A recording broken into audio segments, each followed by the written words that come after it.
भगवान शिव की ही कृपा से, करुणा से, उनकी उदारता से ये पवित्र पावन शिव महापुराण की कथा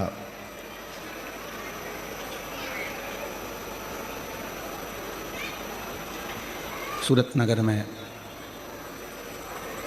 देवादिदेव महादेव की कृपा से आज प्रारंभ हो रही है। कथा मंडप में विराजमान सभी संत वृंदों को प्रणाम करते हुए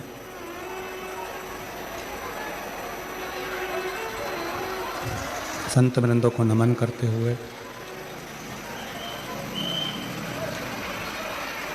जिस पवित्र धरा पर, भूमि पर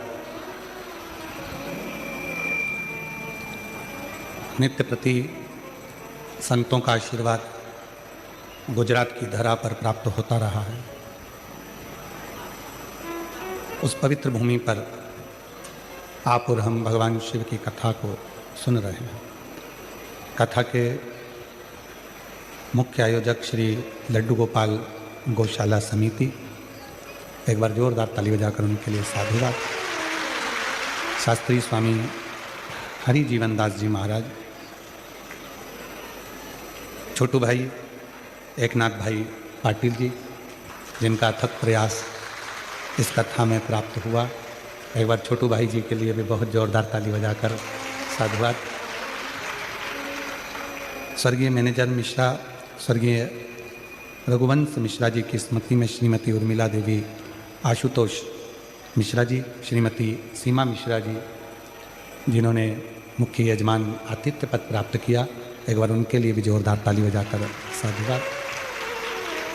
स्वर्गीय अकबर सिंह धरू सिंह सेंगर जी की स्मृति में श्रीमती बुद्ध कुंवर जी, श्री लाल जी सिंह सेंगर, सुशील सेंगर, मितुल सेंगर जी सूरत से, इन्होंने भी मुख्य यजमान पद ग्रहण किया। एक बार जोरदार ताली बजाकर उनके लिए भी साधुवाद। सूरत नगर में ये कथा का दूसरी बार दिव्य और भव्य आयोजन हो रहा है।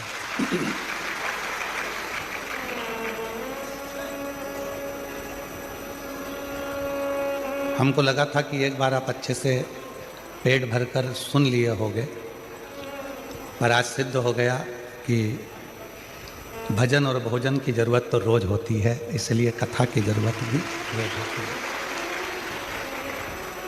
लाखों की संख्या में आप कथा के प्रथम दिवस में आए हैं।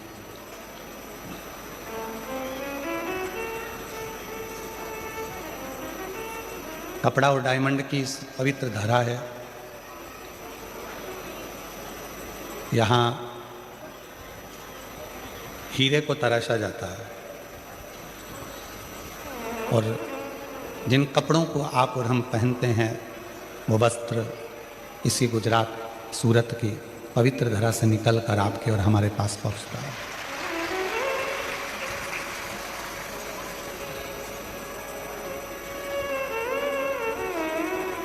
अब जो दो चीज़ें यहाँ बनती हैं, डायमंड भी बनता है और कपड़ा भी बनता है, पर मेरे महादेव ये दोनों चीज़ें ही नहीं पहनते, दोनों ही धारण नहीं करते,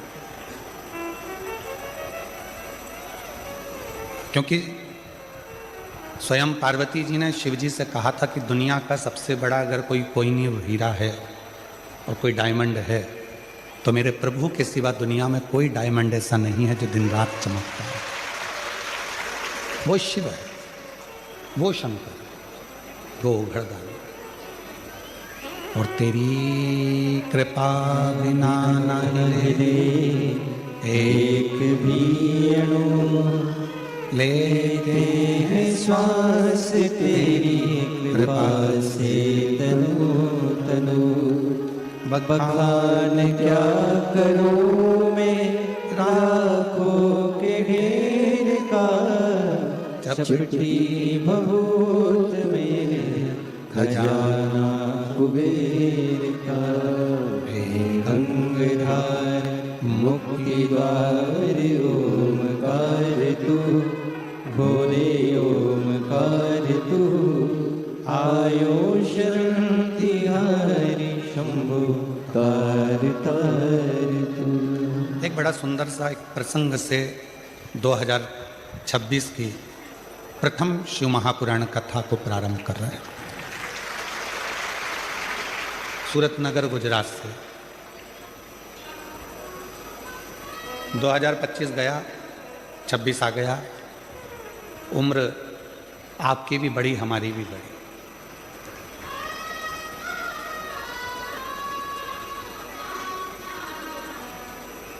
कोई 21 का था तो 22 का हो गया, कोई 25 का था तो 26 का हो गया, कोई 29 का था तो 30 का हो गया, कोई 50 का था तो 51 का हो गया। सबकी उम्र बड़ी है। एक बार पार्वती जी ने शिव जी से पूछ लिया था कि तुम्हारी उम्र कितनी है, और यदि गुजरात वालों को मालूम हो या जितने लोग इस पवित्र कथा को टीवी के माध्यम से, आस्था चैनल के माध्यम से, सोशल मीडिया के माध्यम से, यूट्यूब फेसबुक के माध्यम से सुन रहे हैं, उनको भी अगर मालूम हो कि शिव जी की उम्र कितनी है, भगवान शंकर की अवस्था कितनी है,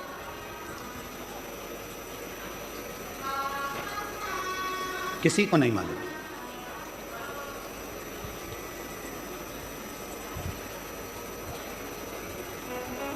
एक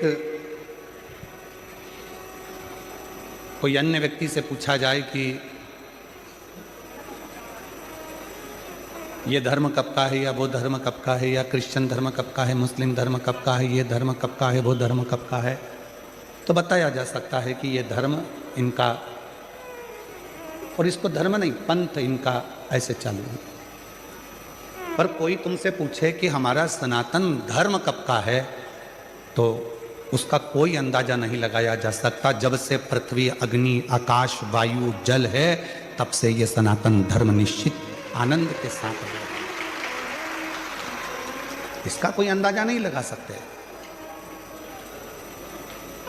इसको बोल भी नहीं सकते कि तुम्हारी उम्र कितनी है, सनातन धर्म की उम्र कितनी हो गई, कितने साल का हो गया, हमारा हिंदू धर्म, हमारा सनातन धर्म कितने वर्ष का हो गया, ये कोई नहीं बता सकता। उसी तरह भगवान राम पृथ्वी पर आए तो हम कह सकते हैं कि इतने इतने वर्ष हुए, भगवान कृष्ण पृथ्वी पर आए तो हम कह सकते हैं कि इतने इतने वर्ष हुए, श्री हनुमान जी महाराज पृथ्वी पर आए तो हम कह सकते हैं कि इतने इतने वर्ष हुए।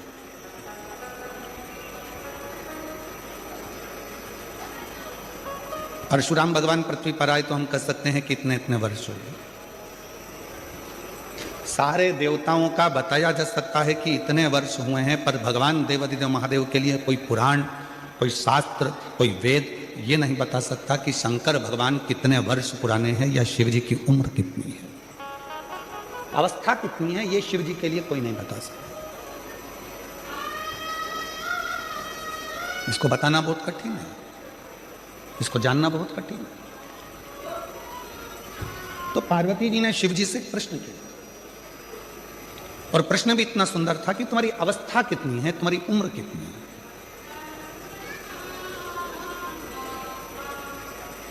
और यही प्रश्न एक बार और आया था कि एक संत भ्रमण करते करते एक शिष्य के घर पर पहुंच गए, और शिष्य के घर पर गए तो उनकी माताजी ने उनको प्रणाम करा, पुरुष ने उनको प्रणाम करा, बेटे ने प्रणाम करा, बहू ने प्रणाम करा, पोता पोती ने प्रणाम करा, सब ने प्रणाम किया। और संत ने भी पूछा, एक बहू से पूछा कि बेटा तुम बताओ कि तुम्हारी सास की उम्र कितनी है, तो कहा मेरे सास की उम्र लगभग अगर देखा जाए तो सास की उम्र तो 68 साल के करीब में हो गई। अच्छा, तुम्हारे ससुर की उम्र कितनी है, तो कहा ससुर की उम्र लगभग 45 साल के करीब में हो गई। सास कितने की है, जम के बोलो, 68 की। ससुर कितने का है, 45 का। फिर पूछा बेटा ये बताओ कि तुम्हारी उम्र कितनी है, कहा गुरुजी मैं 38 साल की हूँ। अच्छा, पति की उम्र कितनी है, कहा गुरुजी बस कल ही पैदा हुए हैं, कल पैदा। गुस्सा आ गया सास को, मेरी बहू कितना झूठ बोलती है, खुद की उम्र सही बताई, बाकी की सबकी उम्र झूठ बताई। मेरा पति अगर 45 साल का होगा और मेरी उम्र 68 साल की होगी तो क्या शादी हुई होती? और पति अगर कल पैदा हुआ है तो इसकी शादी किसके साथ हुई? ये पक्की झूठ बोल रही है। इतने में तुरंत गुरुजी ने कहा, संत बोले, माँ मैंने आपकी बहू से उम्र नहीं पूछी है, मैंने आपकी बहू से पूछा कि कौन कितने समय से भगवान शंकर की भक्ति में लगा है। कोई 40 साल में ही पूरा बूढ़ा मान लेता है अपने आप को, कोई 50 साल में ही अपने आप को पूरा बूढ़ा मान लेता है, कोई 60 साल में अपने आप को बुजुर्ग मान लेता है, कोई 70 साल में आकर बुजुर्ग मान लेता है, और कोई ऐसा भी है जो 80, 85, 90 में भी पहुंचने के बाद अपने आप को बूढ़ा नहीं मानता, अपने काम की लगनता में लगा रहता है और अपने हृदय को युवान अवस्था में रखता है। अपने भीतर की युवान अवस्था वो खत्म ही नहीं होने देता।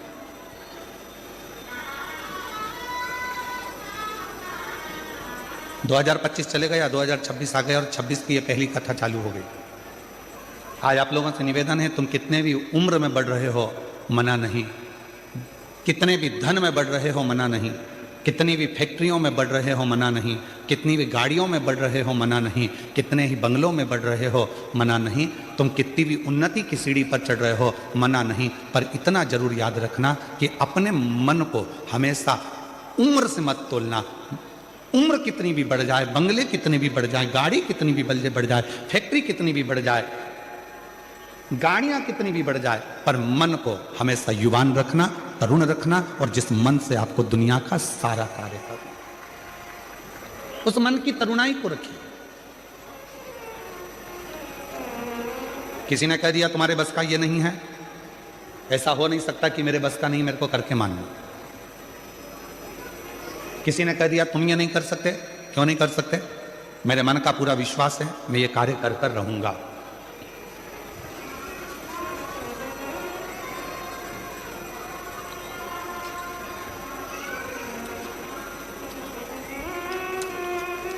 मिश्रा जी, आशुतोष जी इस कथा को लेकर आए थे, सिंगर जी इस कथा को लेकर आए थे, फिर उन्होंने माननीय श्री शास्त्री स्वामी श्री हरिजीवन दास जी महाराज से बात करी, छोटू भाई जी से बात करी कि ये कथा लेकर तो आ गए हैं, पर इतना विशाल कथा है, इतनी पब्लिक आती है, इसका अरेंजमेंट कैसे होगा, इसकी व्यवस्था कैसे होगी। मैं छोटू भाई जी आपको धन्यवाद देता हूँ। इन्होंने, मिश्रा जी हमको बता रहे थे, आपसे तो हमारा मिलना नहीं हुआ था, तो मिश्रा जी कह रहे थे, सिंगर जी कह रहे थे कि छोटू भाई जी ने एकदम कह दिया चिंता मत करो, कथा लेकर आयो ना, कथा तो सूरत में होगी और ऐसी होगी कि खूब आनंद से शिव भक्त सुनते रहेंगे, ये विश्वास।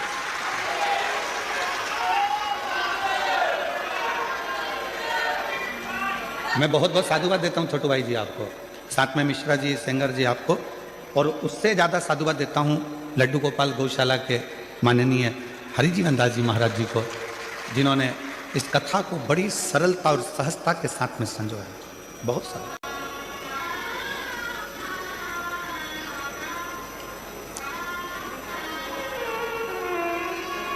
अपने भीतर की तरुणाई को समाप्त मत होने दो। दुनिया में ऐसा कोई कार्य नहीं है जो आप नहीं कर सकते, दुनिया में ऐसी कोई कुर्सी नहीं है जहां आप बैठ नहीं सकते, दुनिया में ऐसा कोई काम नहीं जो आपसे नहीं हो सकता।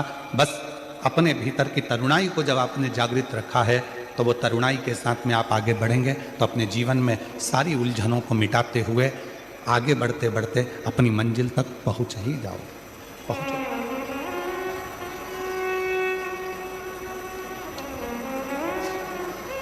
और मैंने तेरे ही भरोसे, हमारा निवेदन है जिन जिन को हमारे भजनों के बोल मालूम है वो साथ साथ में बोला करो, क्योंकि केवल ये बोल नहीं है, ये परमात्मा से आपकी और हमारी प्रार्थना भी है।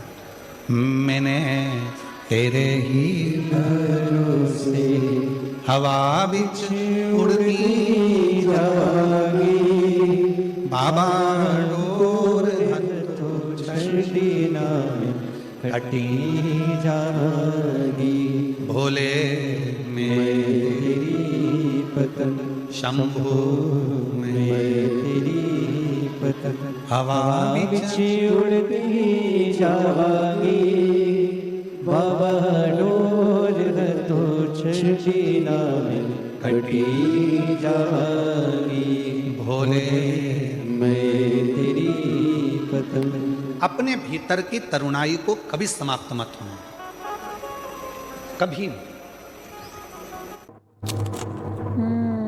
क्या है, मैंने ये पूछा,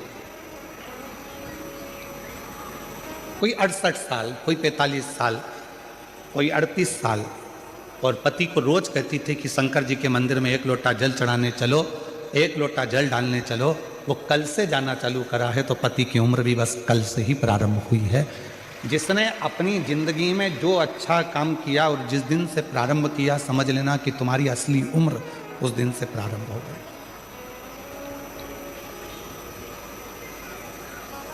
तुम्हारी सही उम्र उस दिन से प्रारंभ हो गई। पार्वती जी ने शिव जी से पूछा कि तुम्हारी अवस्था कितनी है। शंकर भगवान कुछ नहीं बोले, मुस्कुरा दिए।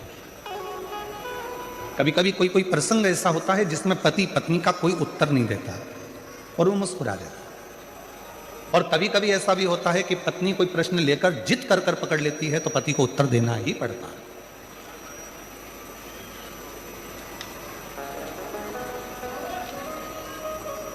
कभी कभी ऐसा भी होता है। तो पार्वती जी ने हाथ जोड़कर कहा कि तुम्हारी अवस्था कितनी है, तुम्हारी उम्र कितनी है। शिव जी कुछ नहीं कहते, मुस्कुरा देते हैं, हंस देते हैं, पर शंकर भगवान कोई उत्तर नहीं देते। फिर पार्वती जी ने वापस पूछा, फिर पुनः पूछा, तुम्हारी उम्र कितनी है, कितनी उम्र? उत्तर नहीं। पार्वती जी बार बार शंकर भगवान से पूछ रही हैं, तुम्हारी उम्र कितनी है, तुम्हारी अवस्था कितनी है, तुम्हारी उम्र कितनी है, तुम्हारी अवस्था कितनी है। तब देवादिदेव महादेव ने आखिरी में पार्वती जी से कहा, पार्वती मेरी उम्र जानकर, अवस्था जानकर तुझे करना क्या करना तुझे, अवस्था जानकर, उम्र जानकर? शिव जी बोले, सुन पार्वती, मनुष्य की अवस्था कितनी भी हो, उम्र कितनी भी हो, पर हृदय हमेशा उसका जवान होना चाहिए, मन उसका युवान होना चाहिए। क्योंकि 80 साल की उम्र में भी अगर वो काम कर रहा है, 70 साल की उम्र में भी काम कर रहा है, और उसका मन अगर जवान है, उसका हृदय अगर युवान अवस्था का है, तो फिर वो धोखा नहीं खा सकता। अपने कर्म को पूरी लगनता से करता जाता, पूरी लगनता से।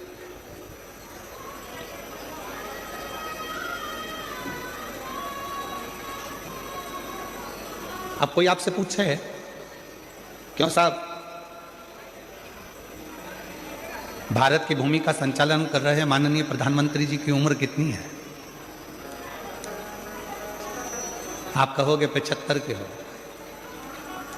पर आज का नव युवक लड़का जितनी बजे अपना कमरा नहीं छोड़ पाता, उससे पहले माननीय प्रधानमंत्री जी नरेंद्र भाई मोदी जी अपना भवन छोड़कर जनमानस के बीच में पहुंच जाते हैं। इसको कहते हैं अवस्था नहीं देखना, भीतर की युवानता देखना।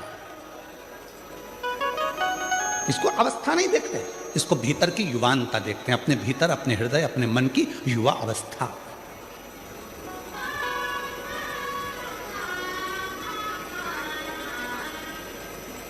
बुढ़ापा नहीं देखा।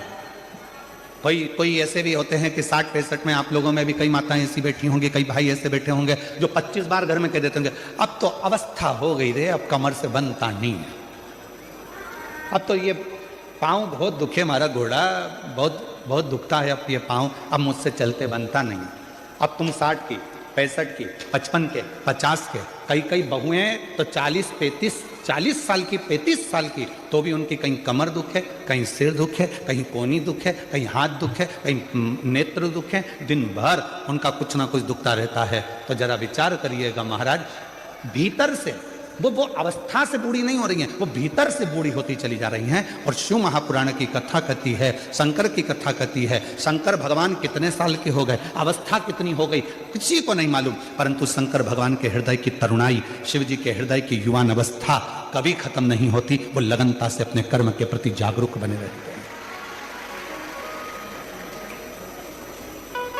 आप कितने जागरूक हैं ये आपके ऊपर निर्भर करता है।